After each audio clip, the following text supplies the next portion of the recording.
US లో doctor గా స్థిరపడాలని అనుకుంటున్నారా? అయితే అతి తక్కువ ఖర్చుతో ఎగ్ప్లస్ తో సాకారం చేసుకోండి. సార్ ఆ ప్రాంతంలో మీరు చెప్పినట్టుగా జగిత్యాల జయత్యాత్ర లేదా నక్సల్ బరి ఇటువంటి ప్రభావం అంటే హిస్టరీ కనిపిస్తుంటుంది జగిత్యాల మీద.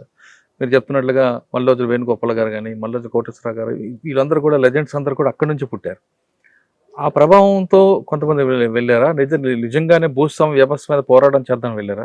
ఇంత జరుగుతున్న టైంలో కూడా కొంతమంది పబ్లిక్ అక్కడి నుంచి ఎందుకు బాంబే అటువైపు మైగ్రేట్ అయ్యారు? మరి యాక్చువల్ ఏంటంటే ఈ 85 మూమెంట్, మావోయిస్ట్ మూమెంట్ 85-82 నుంచి తెలంగాణలో బలంగా ఇదింది. ఆ టైంలో జగిత్యాల జయత్రయాత్ర జరిగిన తర్వాత జనాలందరూ కూడా చాలామంది చదువుకున్న యువకులు మావోయిస్ట్ వైపు ప్రభావితం చేయడం జరిగింది.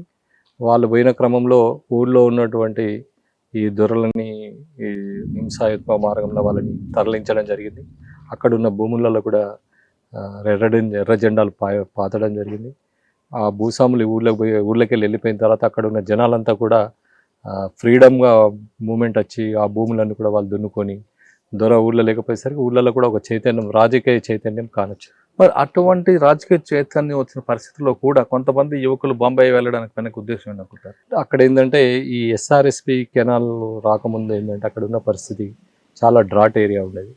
ఆ డ్రాట్ ఏరియాను పురస్కరించుకుని ఏంటంటే ఈ స్వాతంత్రం వచ్చిన ఎప్పుడైతే బ్రిటిషర్స్ బాంబేలో ఈ మరమగ్గాలు స్టార్ట్ చేసిండ్రో ఆ మరమగ్గాల టైంలో చాలామంది వేవర్స్, ఇక్కడున్న చేతి వేవర్స్ అంతా కూడా ఆ మరమగ్గాల వైపు ఇక్కడ పని దొరకకపోయేసరికి ఇక్కడ ముఖ్యంగా పద్మశాలి అండ్ అదర్ క్యాస్ట్ వాళ్ళు ఫస్ట్ బాంబే పోవడం జరిగింది. అంటే 80sలో బాంబే స్టార్ట్ చేసింది, ఎర్లీ 19th సెంచరీ.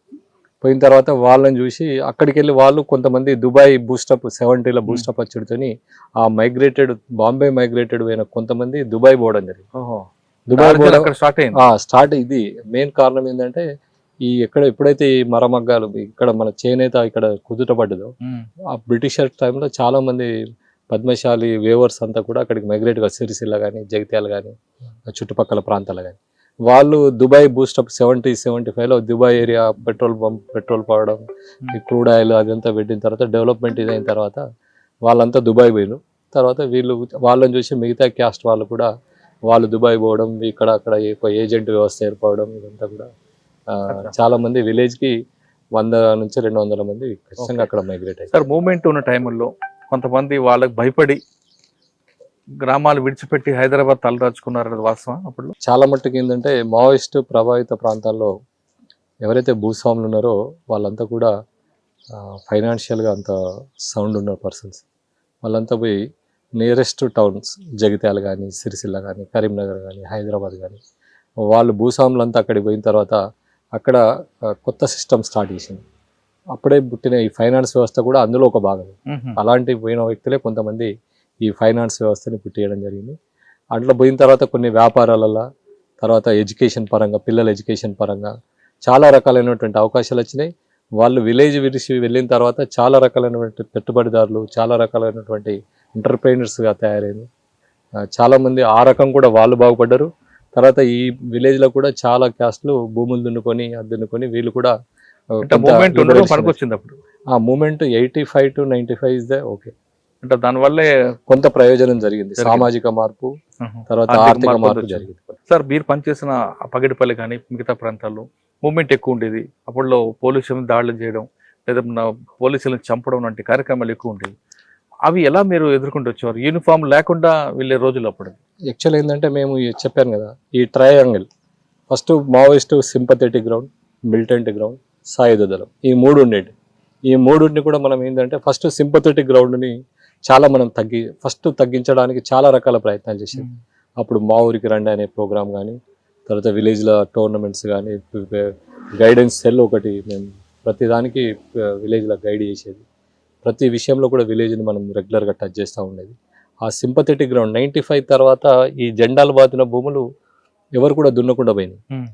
జనాలు కూడా మావోయిస్టు మరి ఉండి ఏం చేస్తున్నారు, వాళ్ళ ఏదైతే గోల్ 95 వరకే అయిపోయింది. వాళ్ళు ఆఫ్టర్ 95 వాళ్ళు చేసే రాజకీయం అంతా కూడా జనాలకు ఎక్కడ అక్కర్రాదు. 2004లో ఒక అవకాశం వచ్చింది. మావోయిస్టు అప్పుడు గిట్ట వాళ్ళు తుపాకులు వదిలిపెట్టి ప్రజా జీవితంలో వస్తే ఇప్పుడున్న కొంతమంది నాయకులతో పాటు వాళ్ళు కూడా మంచి నాయకులు అయ్యేటోళ్ళు, దేశానికి చాలా ప్రయోజనం కూడా జరిగింది. లైక్ మీరు చూస్తున్నారు కొంతమంది నాయకులు. ఇప్పుడు పరిస్థితి మావోయిస్టులు ఈ రోజు ఆ పరిస్థితి ఎదుర్కొంటున్నారంటే ఆ రోజు ఆ పరిస్థితిని వాళ్ళు సద్వినియోగం చేసుకోకపోవడం. అంటే 95 నుంచి 2004 మధ్యలో సరిగ్గా వాళ్ళ లైన్ మార్చుకోలేదు. 95 వరకు వాళ్ళు అనుసరించిన మార్గం కొంత మనం దాన్ని యాక్సెప్ట్ చేయొచ్చు. కానీ 95 తర్వాత వాళ్ళ సిద్ధాంతం అనేది ఇండియా డెవలప్ కావడం, మైగ్రేషన్ పెరగడం, ఎడ్యుకేషన్ పెరగడం, గవర్నమెంట్ పథకాలన్నీ కూడా గ్రౌండ్ లెవెల్ ఇది కావడం, కమ్యూనికేషన్ వ్యవస్థ పెరగడం, ట్రాన్స్పోర్టేషన్ వ్యవస్థ పెరగడం, దీన్ని వాళ్ళు అర్థం చేసుకోలేకపోయారు. ఇంకా ఫ్యూడలిజం అనుకుంటా వాళ్ళంతా 94-95 తర్వాత వాళ్ళ లైన్ కొత్త లైన్ రాలేదు, కొత్త లైన్ పాత లైన్ లోనే వాళ్ళ ఉన్నారు కాబట్టి ప్రజాబలం తగ్గిపోయింది. ప్రజాబలం తగ్గిపోయిన తర్వాత ఉన్న మావోయిస్ట్ ఏంటంటే ప్రతి ఒక్కరిని శత్రువుగా భావించడం. వాళ్ళు ఏదైతే భూస్వాములకు వ్యతిరేకంగా పోరాటం స్టార్ట్ చేసినటువంటి మావోయిస్టులు ఒక విలేజ్లో ఉన్న ఒక సుంకరిని, విలేజ్లో ఉన్నటువంటి ఒక దళిత బహుజనుని, విలేజ్లో ఉన్నటువంటి ఏదో పోలీస్ ఇన్ఫార్మర్ అని చెప్పి వాళ్ళ సిద్ధాంతాలకు నడవట్లేదని చెప్పి వాళ్ళ అడుగులకు మడుగులొత్తలేదని చెప్పి చాలా దారుణంగా మా కన్నా ముందని చంపడం జరిగింది. చాలా దాన్ని మేము వ్యతిరేకించేది అప్పుడు. ఆ టైంలో బాగా కలిసివేసిన సంఘటన చెప్పండి. అన్యాయంగా ఒక వ్యక్తిని చంపడం, లేదంటే రాజకీయ నాయకులను టార్గెట్ చేసి హత్య చేయడం, కిడ్నాప్ చేయడం, బ్లాస్టింగ్ చేయడం. ఒక రుద్రంగి అనే విలేజ్లో మేము ఇది చేస్తున్నప్పుడు నిజంగా కూడా ఏంటంటే పాపం ఒక లేడీ సుంకరి అంటే ఊర్లో చిన్న సుంకరి పనిచేసే ఆమెని 3 బొమ్మలు అని ఉంటాయి అక్కడ. ఆ 3 బొమ్మల కాడికి తీసుకుపోయి ఆమె తలనరికి అక్కడ పెట్టడం జరిగింది. ఇన్ఫార్మర్ పోలీస్ కు సపోర్ట్ చేస్తుంది.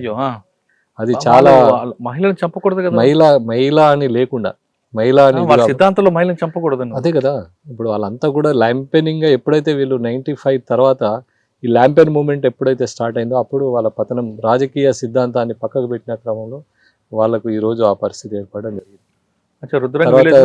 చంపి తలని పెడతారా? తలని చంపి అక్కడ 3 బొమ్మలు, గాంధీ నెహ్రూ బొమ్మలు ఉంటాయి కదా, ఆ బొమ్మల కాడ పెడతారు. అంటే ఎవరైనా పోలీస్ అయితే ఈ విధంగా పనిష్మెంట్ ఉంటుంది. పెద్ద ఎత్తున ప్రొపగండా చేసి అప్పుడు చాలా రకాలుగా మావోయిస్ట్ అంటే ఎవరు ఇంత క్రూరంగా చేస్తారు, ప్రజల మధ్యన కూడా చాలా తిరుగుబాటు వచ్చింది. అంటే బహుశా ఆ ఇన్సిడెంట్ వాళ్ళకు బ్యాడ్ అయిందేమో. అట్లాంటి చాలా ఇన్సిడెంట్స్, ఒకటి నేను ఉదాహరణ ఇన్సిడెంట్, అట్లాంటి చాలా ఇన్సిడెంట్స్ ఇన్ఫార్మర్ గుర్తుంది చెప్పండి మీకు బాగా. ఒక ఇన్సిడెంట్ ఏంటంటే మావోయిస్ట్ లో నేను కొయ్యూరులో పనిచేస్తున్నప్పుడు 2001 పెళ్లి పీటల మీదకి వెళ్ళి తెల్లారి పెళ్లి చేసుకుంటది అమ్మాయి. చేసుకుందామని పెళ్లికి మెహందీ రాసుకునే క్రమంలో మైనర్ అమ్మాయిని దళం మెంబర్లు వచ్చి బలవంతంగా ఆమెను తీసుకొని పోతారు. తెల్లారి పెళ్లి, దాని మీద కూడా మేము తీసుకెళ్ళి ఏం చేస్తారంటే దళంలో తిప్పుకోవడానికి కారణం ఏంటంటే అక్కడ ఒక దళ సభ్యుడు ఈమెను ప్రేమిస్తున్నాడు, వాడు బయటకు వెళ్ళిపోతాడు ఈమె లేకుంటే అని చెప్పేసి ఒక ఫాల్స్ ఆలోచించాడు. మైనర్ అమ్మాయిని దళ సభ్యుడి కోసం అమ్మాయిని తీసుకొని అక్కడ తీసుకొని పోయింది. అప్పుడు ఉన్నటువంటి అక్కడ శ్రీకాంత్ అని చెప్పి దళ కమాండర్, ధర్మల మల్లికార్జున అనే కాదు. మేము దాని మీద చాలా వ్యతిరేకించినాం. అమ్మాయిని ఎంత దారుణం అంటే అది తీసుకుపోయి మేము ప్రెస్ మీట్ ఇచ్చినాం. అప్పుడు ఆర్డీఓ విలేజర్స్ అంతా కూడా పెద్ద ఎత్తున ర్యాలీ తీసి మెంతిన్లో ఆర్డీఓ రిప్రజెంటేషన్ చేయడం కూడా జరిగింది. జస్ట్ దాని తర్వాత 2 డేస్కే ఆ అమ్మాయి ఒక ఎన్కౌంటర్లో చనిపోతుంది మాదేవ్పూర్.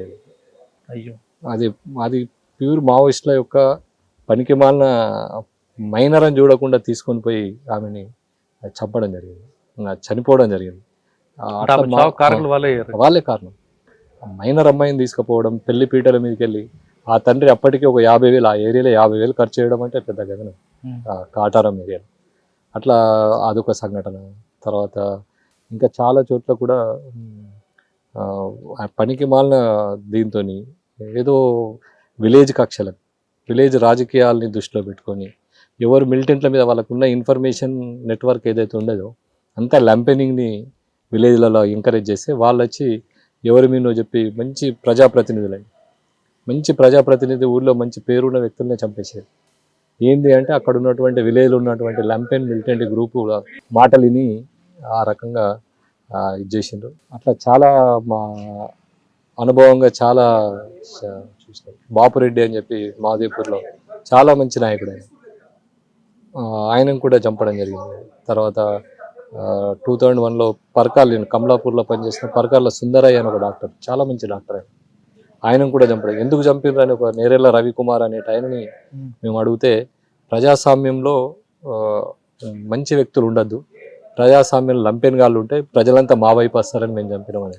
తర్వాత అప్పుడులో దుద్దర శ్రీధర్ మన శ్రీధర్ బాబు గారు మంత్రి గారు తండ్రి కూడా చనిపోవడం. ఆయన కూడా మంచి నాయకుడు, శ్రీపాద మంచి ప్రజలలో పాపం పేద ప్రజలకు ఆ ఏరియాలో పెద్ద దిక్కుగా ఉండేది. ఆయనను కూడా తీసుకుపోయిన క్రమంలో మేము అదే ఏరియాలో పనిచేసినాం. అసలు ఆ రోజు ఏం జరిగిందండి?